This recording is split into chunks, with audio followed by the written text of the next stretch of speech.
Mu gitabo cy'umuhanuzi Izayi umutwe wa 11 kuva ku murongo wa mbere kugeza ku wa gatatu a dusangamo amagambo agira ati umumero uzashibuka ku gishyitsi cya Yese, inkomoko ye izamukiye ku muzi wacyo, umwuka w'uhoraho uzamururukiraho, umwuka w'ubuhanga n'uw'ubushishozi, umwuka w'ubujyanama n'uw'ubudacogora, umwuka w'ubumenyi n'uwo kubaha uhoraho, kandi unamutoze gutinya uhoraho. Ijambo ry'Imana. Hisemo gutangiza aya magambo dusanga mu gitabo cy'umuhanuzi Izayi kugira ngo tuzirikane iyi minsi nyabutatu turimo tugenda tugana ku munsi mukuru wa Pentekoste. Bamwe muri twe bamaze iminsi bakora urugendo rw'ibyumweru 7, ubwo ndashaka kuvuga kuva ku wa mbere wa Pasika, ubwo batangira mu rugendo rwo gutangira gusenga basaba ko Nyagasani yakongera akadusendereza ingabire ye, ingabire ya Roho Mutagatifu. None ngaha dusigaje iminsi ngiye kuvuga ngo 2, 3, hanyuma ku munsi wa gatatu tugasenderezwa Roho Mutagatifu. Iyi Pentekoste turimo tugenda tuganaho ntabwo ari ukwibuka igikorwa cy'amateka cyatambutse mu myaka 2000 ishize.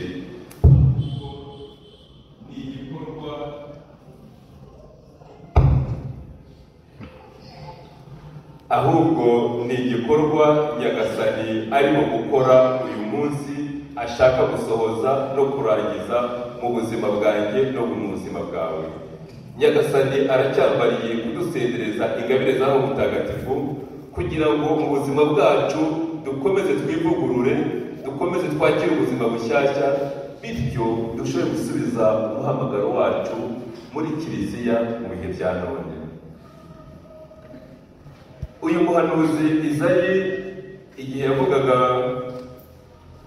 avuga ko umwuka w'uhoraho uzamurukiraho, yashakaga guhanura ingabire zinyuranye zizasendera ubuzima bwa Yesu, ariko zikazasendera no mu buzima bw'abazakira inkuru nziza, kubera ko bazakira Imana mu buzima bwabo.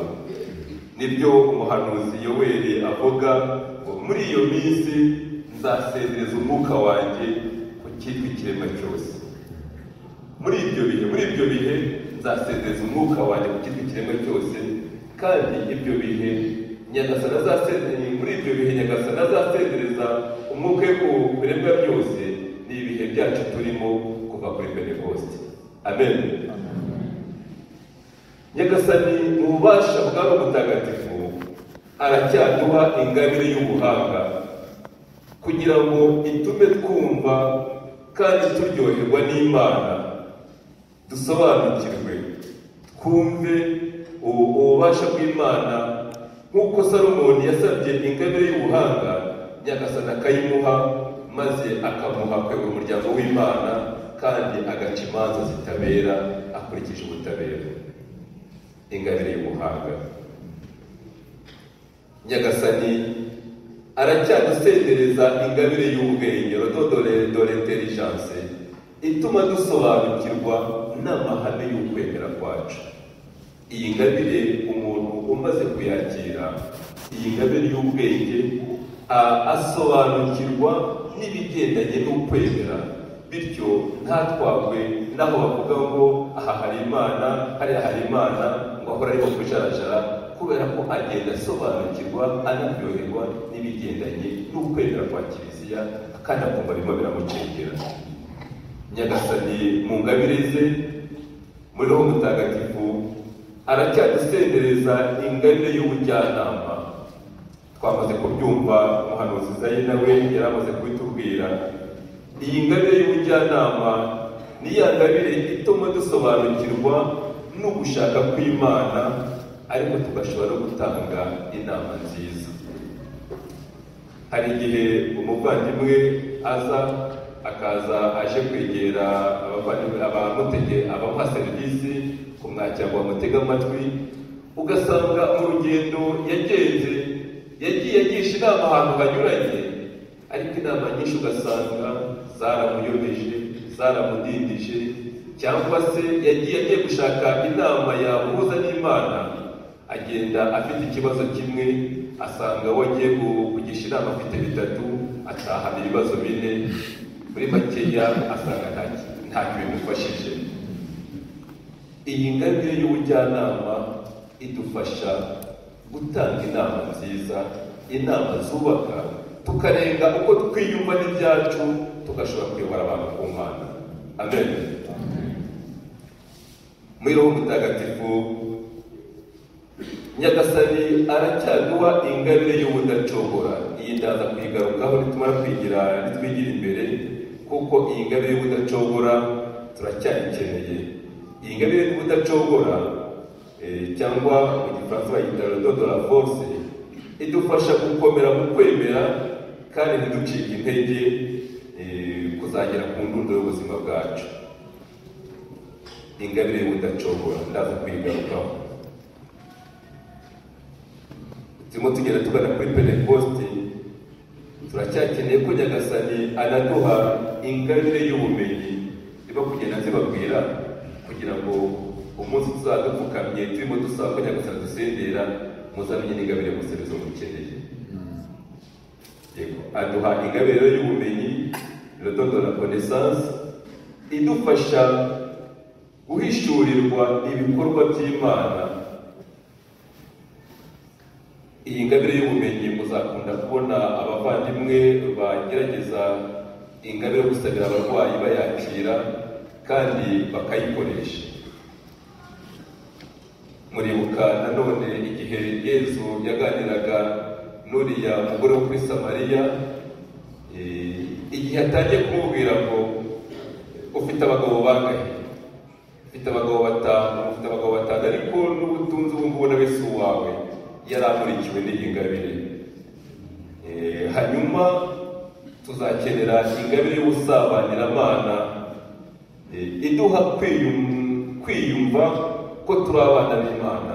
Iyi ngabire y'ubusabanyiramana turayikenera cyane igihe turimo dusenga, by'umwihariko mu isengesho ryo gushengerera. Dukenera gusabana n'Imana.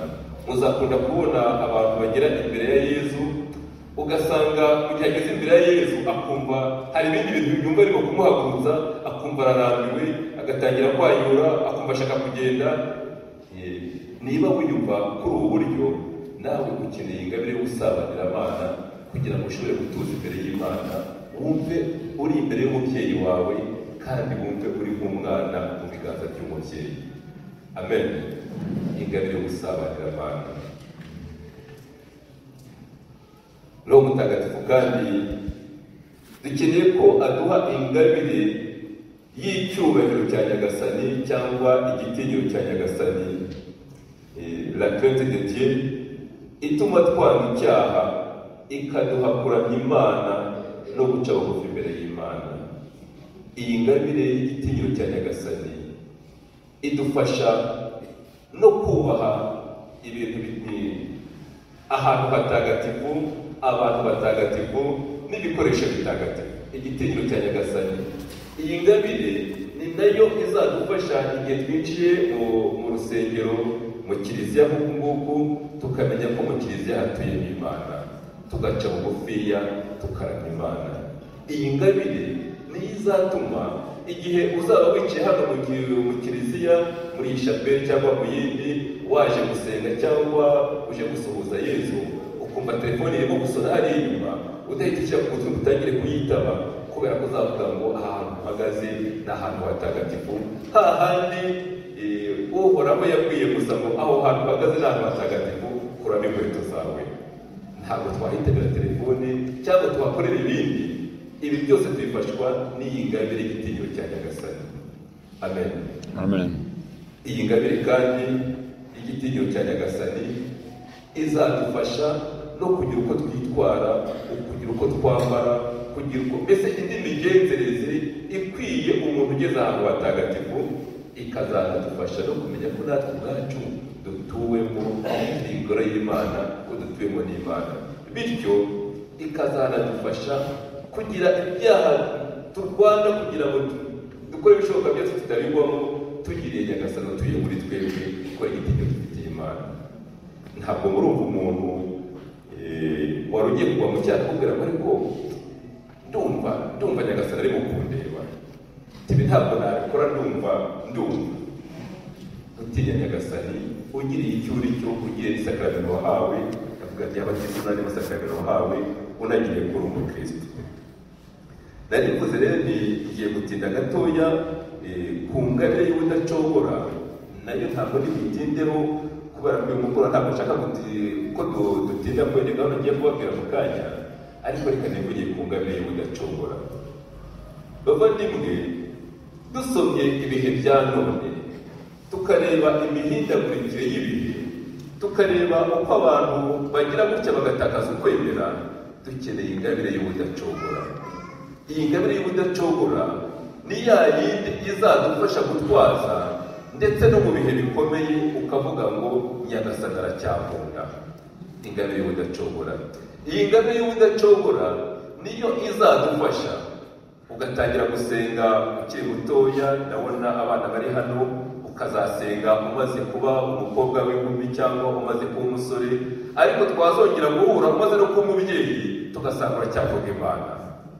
Twazagaruka mu myaka 50, ndabona harimo umaze kuntambutsa imyaka, ukazasanga uracyajya mu kiliziya, tukazasanga uracyavuga Imana. Iyi ngabire y'ubudacogora iturinda gucika intege kubera ibizazane n'imihindagurikire y'isi, tugakomeza kumva Imana ikidukunda kandi Imana itazigira idutererana. Iyi ngabire y'ubudacogora izaduherekeza mu bihe byacu by'ubuzima, cyane cyane mu gihe cy'ibigeragezo, dukomeze kuvuga ngo Nyagasani, nubwo nageragezwa uko byagenda kose, ariko ndacyari kumwe n'Imana. Nyagasani yarayikeneye mu gihe yari mu rugendo mu nzira y'umusaraba, agwa bwa mbere, ariko arongera arebuka akomeza urugendo, arongera agwa bwa kabiri, ariko arongera arahaguruka akomeza urugendo kuzageza nyine ku musaraba, ndetse byagera no ku musaraba gusa ngo agume munsi yawo, ahubwo arawurira awubangaho ndetse awupfiraho. Bityo iyi ngabire y'ubudacogora ikazaduherekeza kugeza ubwo tuzataha kwa Data mu ijuru. Ese muriteguye kwakira ingabire? Iyo dusomye mu ibaruwa ya kabiri Pawulo intumwa yandikiye Timote, hari aho agera akandika ati, njyewe dore meze nk'igitambo giseswa, n'amagingo yo kwigendera kwanjye aregereje. Urugamba rwiza narurwanya inkundura, intera nagombaga kwiruka narayirangije, ukwemera nagukomeyemo. Uyu ni Pawulo afashijwe n'iyi ngabire y'ubudacogora, urugamba rwiza yarurwanya inkundura. Ndatekereza buri wese urugamba rwana, urugamba rw'ubukene, urugamba rw'umuhamagaro, urugamba rw'urushako, urugamba rw'abaturanyi, urugamba rwo mu kazi, urugamba rwo no kubwira ngo ariko wowe wigize umukirisitu, ushaka kuzaba umukirisitu kurusha papa. Tekereza, urakobwa gushaka niho yakubwiye ngo wabivuye, ariko abwira ngo oya, nzakomeza gutwaza kuzagera ku ndunduro. Nyagasani akaguherekeza, iyi ngabire ikaguherekeza, ukazakomeza ukavuga ngo aho kugira ngo ntemuke ku Mana, ntareka ibintu byose bigenda nishiraho, ariko nzaguma ku Mana. Dufashwa n'ingabire udacogora. Iyi ngabire udacogora bavandimwe iraduherekeza, ukabona umuntu, hari igihe uganira n'umuntu wabaye mu makoraniro, ugasanga yabaye mu karisimatike mu ikoraniro ry'abasenga akiri mutoya, ariko ukabona aracyafite iyo nyota yo gukomeza kubana n'Imana. Akaza mu karisimatike, akazabona y'amakoraniro y'abana, ukazabona yigejeje akajya mu makoraniro y'urubyiruko, ukazabona agiye mu makoraniro y'abakuru. Ntabwo nzi niba amakoraniro y'abasaza n'abakecuru, byo ntabwo nyazi, ariko ukazabona uko bizagenda kose, ukazabona no muri iyo myaka aracyakomye ku Mana. Ndibuka umuvandimwe twakoranye ubutumwa, ariko nari mu gisara cyabamo nuko tutagikunda guhura kenshi. Yakoraga urugendo rurerure, hafi akoze isaha n'igice n'amaguru, ariko akavuga ngo uko bigenda kose uyu munsi nawuhaye Yesu.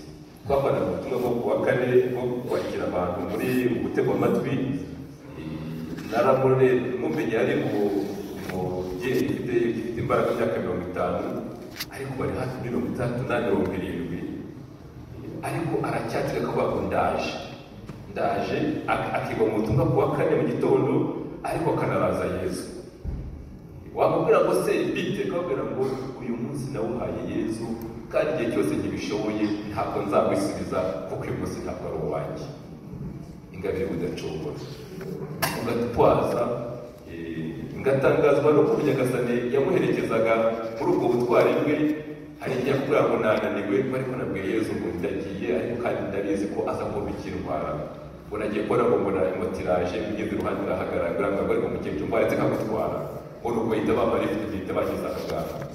Numva akantangaza, ubona akambwira ngo Nyagasani ntabwo umunsi nagiye moto, ngo nagiye imodoka, ngo nagiye kubona mbona imodoka iraje iranzana, we uyu munsi yapaye akagari ko kanzanye. Mu buhamya bwe natangajwe no kubana n'Imana, ingabire y'ubusabane ku Mana, ariko ukabona hari umuntu abanye n'Imana. Mbese iyo wakira ingabire y'udacogora, ntabwo Nyagasani agukorera aho ngaho, agenda aguha n'ibyo gukomera, ugakomeza ugatwaza kuzageza nyine kuzageza. Bavandimwe, izi ngabire Mutagatifu atanga nazivugaho byinshi, ariko sinshaka kuzitindaho, ahubwo ndashaka kubibutsa ko uyu munsi wo kuwa kane ari wa munsi Nyagasani yasabye Mama Faustin Mutagatifu Margarita Mariya, akamusaba isaha imwe yo muri Getsemani yo kuba amaso na Yesu. Ngira ngo ni amahirwe kuba uyu munsi wo kuwa kane tuje kwitegura Pentekoste, ariko no kuri uyu munsi twizihizaho isaha ntagatifu. Niyo mpamvu tugiye gufata akanya ko gushengerera Yesu. Gushengerera Yesu, tuzirikane ko ni Yesu utubwira ngo ntabwo nzabasiga muri ifu, nzagaruka abasangiye, ariko akanatubwira ngo nzasaba Data abohereza undi muvugizi uzaza kubana nawe, akatubwira ngo niwe Roho nyir'ukuri. Yesu tugiye gushengerera, tumusabe kugira ngo atwohereze Roho Mutagatifu azabane natwe, atuvugurure imigabire, adusendereze izindi, ajye no kwakira izindi. Birashoboka ko hari ingabire wakeneye ukiri mutoya, ukaba warayobowe n'ingabire yo mu gihe cy'ubusore bwawe n'ubukumi bwawe, nyamara uyu munsi ukaba ukeneye kwakira ingabire usabwa nk'umubyeyi ufite abana iruhande rwawe, usabwa nk'umubyeyi ufite inshingano zo kwita ku mugabo cyangwa ku mugore, ufite inshingano zo kwita ku bashyitsi, ukaba ukeneye kwakira izindi ngabire Roho Mutagatifu atanga. Izi ngabire tuzisabe Yesu tugiye gushengerera. Birashoboka ko hari ingabire zaguherekeje muri icyo gihe cy'ubusore bwawe, cy'ububyeyi bwawe, none ukaba ugeze mu myaka usigaye utera ikirenge wagiterura bikanga, ukaba ugiterura ukaba wenda gufata akabando. Ukeneye iyi ngabire izaguherekeza, ukeneye Roho Mutagatifu akuvuguremo iyi ngabire y'ubudacogora no kwemera nyine guca bugufiya ukazavuga ngo aribyo nari nshoboye none ntabwo ntibishoboye, ukashyira ingabire yo mu gihe kizabukuru. Ntongere uvuge ngo disi ubu baransuzuguye basigaye bansiga, oya, ukakira ingabire y'icyo gihe, ugakomeza kuba umubyeyi wishimye, ukaba umusaza wishimye, ukaba umukecuru wishimye, tukazana guherekeza ukishimye. Hari umuvandimwe duherutse guherekeza mu mezi cyangwa se mu kwezi gushize, natangajwe n'ukuntu abavandimwe bamusiye mu minsi ya nyuma bagendaga kuvuga bari mu mwanya mubona tukuntu umubyeyi muri iyi minsi ya nyuma yarushagaho kuba mwiza. Nkibaza ukuntu umuntu yarushagaho kuba mwiza kandi yari arimo arembera, nkavuga ngo ntiyaremberaga mu by'ukuri, ahubwo arimo yakira ubuzima bushyashya yari agiye kwinjiramo. Iyi ngabire y'ubudacogora y'ubusabane ku Mana iraduherekeza, ikazaduherekeza, tukazakomeza kuvuga Imana kuzagera ku masegonda ya nyuma tukivuga Imana. Ni mucyo dushingirire Yesu, muri aka kanya dushingirire Yesu, tumusabe kugira ngo adusendereze imigabire, tumusabe kugira ngo tugure n'izindi ngabire, tumusabe azaduhe n'izindi dukeneye, cyane cyane za ngabire z'igihe, za ngabire z'igihe tutaba tugeze ahakomeye, cyane tuba turimo tugeragezwa, cyane umubiri urimo unanirwa, tuzakomeze kuvuga Yesu kuzagera ku ndunduro. Amen. Ni mugero mutagatifu. Ingabire zose